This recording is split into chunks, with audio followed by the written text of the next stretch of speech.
Chapter 42. Dental Problems. The average 3-year-old child should have 20 deciduous or baby teeth. He should have 6 teeth at the end of his first year, 12 when he is 18 months old, 16 when he is 2 years old, and all 20 by the time he is 2.5 years of age. If during pregnancy his mother's diet lacked calcium, there may be some delay in the time that his teeth push their way through the gums. Diseases such as syphilis will also interfere with the normal development and appearance of teeth. In the adult there are 32 permanent teeth. The first of these, which grow in below, begin to come through when a child is 6 or 7 years old. These permanent teeth usually push out the deciduous or baby teeth. By the time a person is 25 he should have all his teeth. The condition of his teeth will largely depend on his diet, and on the kind of care he has given the teeth during his growing years. It should be noted that sugar is not good for the teeth. Cavities. Almost everyone has had at least one small cavity. But in many families cavities are frequent and numerous, and some children lose several of their permanent teeth during the early school years. This is tragic, for the loss of teeth will often change the shape of the child's face, and no amount of bridge work applied later can fully take the place of the lost teeth. Some teeth seem to be defective from the start, owing possibly to hereditary factors. But a great deal of tooth decay is definitely related to the amount of sugar, sweets, soft drinks, and desserts that a child is given in the diet. Lack of balance between carbohydrates and proteins may also contribute to this. Insufficient vitamins and minerals are all too common in many modern diets. This is discussed more fully in chapters 5, 6, 7, and 9. Caring for the teeth 413. How to brush your teeth. Teeth should be properly brushed at least twice a day to maintain good dental health. Brushing should be done in the direction in which they are growing, the upper teeth should be brushed downward, and the lower teeth should be brushed from below, upward. This should be done thoroughly to both the inside and outside surfaces. Use a sweeping motion, being sure that the bristles reach the crevices between the teeth, thus helping to remove any food particles that may have lodged there. When necessary, a little dental floss may be used to clean the areas between the teeth. The gums should be carefully massaged when brushing the teeth. A brush softened for this purpose may be used. When the gums are soft and diseased, the teeth are likely to become loose and some may even fall out. Poor general health will contribute to unhealthy tissues in the mouth. A clean mouth contributes toward an attractive personality and of happy disposition. An unsanitary mouth usually arises from years of neglect. But even in the worst dental conditions something can be done to improve the situation. For good dental health it is wise to visit your dental once or twice each year. Do not wait until you have several cavities. Go and see him while your teeth are in good condition. If any repair work is needed, do not hesitate to have it done. Your teeth are just as important to your health as they are to your appearance. Do all you can to keep them clean and your mouth in good condition. You will feel happier in knowing that you are not offending others through your neglect. Tooth decay. There is much discussion today as to the actual cause of tooth decay. An improper diet favors the development of tooth disease and other maladies of the mouth. Food particles lodged in the area may provide a suitable place for the growth of bacteria, and these in turn apparently produce a local acid reaction which then attacks the surface of the tooth. Microscopic cracks or defects in the enamel, or hard outer covering, of the tooth may also favor this process. Once the enamel has been eroded away the body of the tooth. 414 Dental problems. Is more easily damaged. Eventually inflammation develops in the pulp chamber of the tooth, resulting in the familiar pain of toothache. At first the tooth may be merely sensitive to hot and cold substances in the mouth, or perhaps to pressure from biting. Later, as an abscess forms at the base of the tooth, the pain becomes more severe. It may be sharp, throbbing, shooting, or constant. If the tooth is not properly treated it will eventually have to come out. Emergency treatment for an aching tooth. Treatment: first, Add a half teaspoon of salt to a glass of warm water and rinse out your mouth with this solution every few hours as needed. Next, apply an ice bag to the side of the face where the pain is felt. If there is food debris in the cavity of the tooth, gently remove, and apply a small wad of cotton containing oil of cloves to reduce the pain. Oil of cloves is sometimes mixed with chlorobutanol. Abscesses 415. To give greater relief, the prescription for this being chlorobutanol. 4.0 gm and sufficient clove oil to make 15 cubic centimeters. Oil of cloves may also be mixed with a small quantity of zinc oxide powder to make a stiff paste. Use this paste to fill the cavity in the aching tooth. This will keep food materials from accumulating in the cavity. Remember, there is no substitute for good dental care, and any suggestions given here are only intended for temporary relief until a qualified dentist can be consulted. So as soon as possible, see a good dentist, for with proper care, it may be possible even now to save the tooth. The formation of an abscess within the gums is more serious. For this a dentist should be consulted without delay. Penicillin and other antibiotics may help to reduce inflammation, and will also protect the patient from some more serious condition, such as subacute bacterial endocarditis. Therefore the sooner a qualified dentist is consulted the better, in order that the abscess may be drained and the tooth extracted if necessary. 416 Dental problems. Inflammation of the gums. Inflammation of the gums, also known as gingivitis, may arise from many causes, such as lack of vitamins, allergic reactions, diabetes, pregnancy, certain drugs, and even leukemia. Inflamed gums may be the first sign of some more serious underlying disorder. In this condition the gums appear red and swollen, and bleed easily on light pressure. Usually there is no pain. The trouble may be due to lowered gum inflammation and Vincent's disease. 417. Body resistance, which makes the gums more susceptible to local inflammation. In the more simple cases there may be a bright red band of inflamed gum tissue surrounding the neck of the tooth. Slight injury causes immediate bleeding. If the patient is suffering from diabetes, the inflammation will be more severe. Diabetic patients are always more subject to secondary infections in various parts of the body, including the gums. In pregnancy a mild inflammation of the gums may occur, but this tends to subside when the baby is born. Patients with leukemia often have pain and swelling in the gums, owing to the presence of various germs in the mouth. These attack the gums and other nearby tissue, until eventually the entire mouth is inflamed, and the lymph nodes in the neck are enlarged and painful. Patients suffering from scurvy also have inflamed gums that bleed easily, and unless properly treated the teeth become loose and fall out. In pellagra the gums bleed easily and are subject to attack from the germs causing Vincent's angina. The lips may be red and cracked, the mouth feels scalded, while tongue is smooth and bright red. Treatment: patients suffering from inflammation of the gums would do well to have a thorough medical examination to rule out any serious disease. They also need good dental care. If the trouble is due to drug reactions, diabetes, or some chronic infection in the mouth, these should be treated, and if possible eliminated. Dietary deficiencies are easily corrected with the use of vitamin C and B complex, as suggested on page 148. For immediate relief, try rinsing out the mouth every 2 or 3 hours with some good mouthwash. Vincent's disease. Vincent's angina, or trench mouth, is a painful condition that may arise from several different causes such as poor oral hygiene, nutritional deficiencies, worry, insufficient rest, and heavy smoking. Any slight pressure on the gums may cause bleeding. Ulcerations may form on the gums and about the mouth, particularly between the teeth. Overwhelming numbers of germs are present in these ulcers.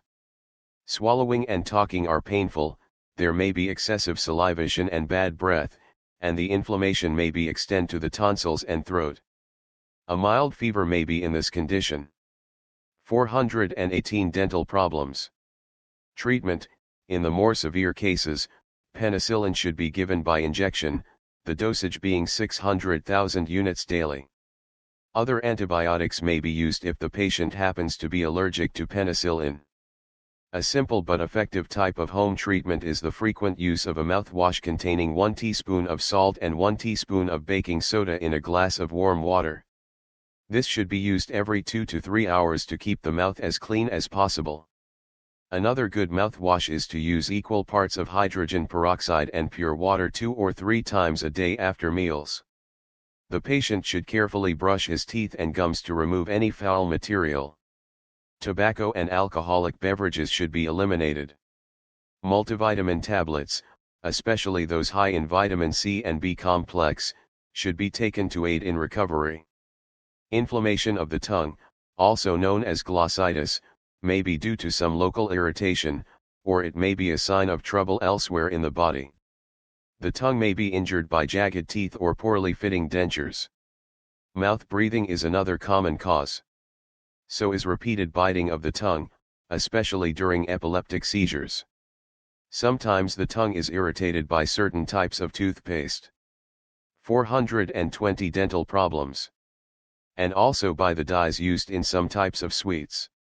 Other causes of irritation include the excessive use also of alcohol, tobacco, hot foods, and spices. Lack of vitamins, as in pellagra, must also be considered. Patients with pernicious anemia, or a deficiency of iron, may have irritation of the tongue. The tip and edges of the organ may be reddened owing to excessive smoking. Whitish patches appearing on the tongue may be due to infection with Manila, or they may indicate the beginning of further trouble due to leukoplakia. A black hairy tongue may sometime follow the use of certain antibiotics. Acute inflammation of the tongue may also arise from burns and other injuries, so that chewing and swallowing are difficult. Some women complain of a painful tongue during their later years, the trouble being due to anemia or some nutritional deficiency. All of this means that the tongue often serves as a mirror, revealing some disease condition elsewhere in the body. For this reason, any irritation of the tongue calls for careful investigation. Treatment: if the patient is using drugs or other substances causing irritation or to which he is allergic, they, as well as other possible causes, should be removed when feasible. Deficiencies in the diet must be corrected. Alcohol, tobacco, spices, and hot irritating drinks should be avoided. A bland, liquid diet is preferable. Good dental hygiene should become the habit of life. Some suitable mouthwash, such as those suggested on page 418, should be used 3 or 4 times a day to reduce swelling and inflammation of the tongue. Small pieces of ice held in the mouth may afford relief. If the trouble is due to Manila, paint the sore spots on the tongue with a 10% solution of sodium caprolate twice daily. Sulfadiazine is useful in treating step infections of the throat and mouth. Penicillin may also be beneficial in more severe infections. Jagged or broken teeth should be repaired or removed and ill-fitting dentures replaced. Mouth breathing should be avoided as much as possible, particularly during the hours of sleep when the tongue is likely to become dried out and cracked. If these simple measures fail to correct the condition, consult your family physician. Cracked lips. Many people are troubled by dry scaling and formation of fissures in the lips and corners of the mouth. This may be due to lack. 420 dental problems.